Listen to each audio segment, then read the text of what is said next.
पुण्यामध्ये आमचे प्रतिनिधी चंद्रकांत पुंदे आपल्याबरोबर थेट जोडले गेलेले आहेत। चंद्रकांत, पुण्यामधल्या निवडणुका पाहणं खरं तर निकाल पाहणं खूप गरजेचं आहे, कारण अजित पवार यांचं झालेलं निधन आणि त्यानंतर राष्ट्रवादीचं एकहाती वर्चस्व इतके वर्ष जे पुण्यामध्ये होतं ते राहणार का हे पाहावं लागणार आहे का? भाजप या ठिकाणी मुसंडी मारतात, जे अंदाज वर्तवले जातात त्यानुसार काय नेमकं चित्र दिसते काही वेळामध्ये स्पष्ट होणार आहे।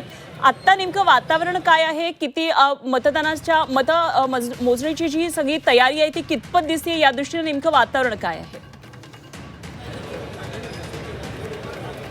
अनुपमा, मी आता आंबेगावच्या मतमोजणी केंद्रावर आहे, सिंहगड कॉलेजच्या परिसरात आहे। इथं लोणीकण आणि पेरणे या दोन गट आणि गणाचे मतमोजणी होणार आहे आणि त्यानंतर मग अख्खा हवेली तालुका इथलं सगळं असे जिल्ह्याभरात 13 ठिकाणी मतमोजणी आहेत। म्हणजे बारामती, इंदापूर, जुन्नरखेड, आंबेगाव सगळं त्या भागातले।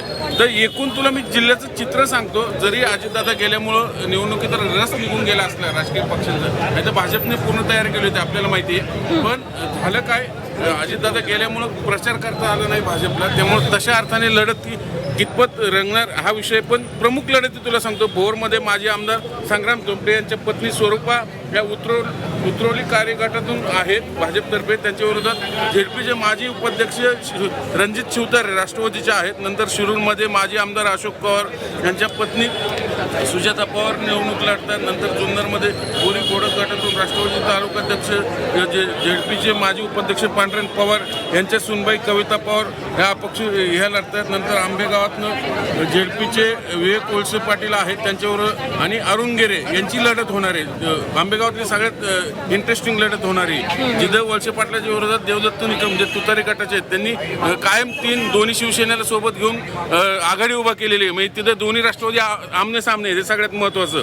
खेडमध्ये विद्यमान आमदार शिवसेनेचे बालाजी गोरे यांची बहीण जी आहे ती बुट्टे पटेल जे आता भाजपमध्ये होते ते राष्ट्रवादीत गेले अजित पवारांकडे। त्यांच्या पत्नीच्या विरोधात बाबाजी काळ्यांची भगिनी राजश्री जैत या निवडणूक लढत। नंतर शिंदेसेन निशा गोरे तिथं तिरंगी लढत होते।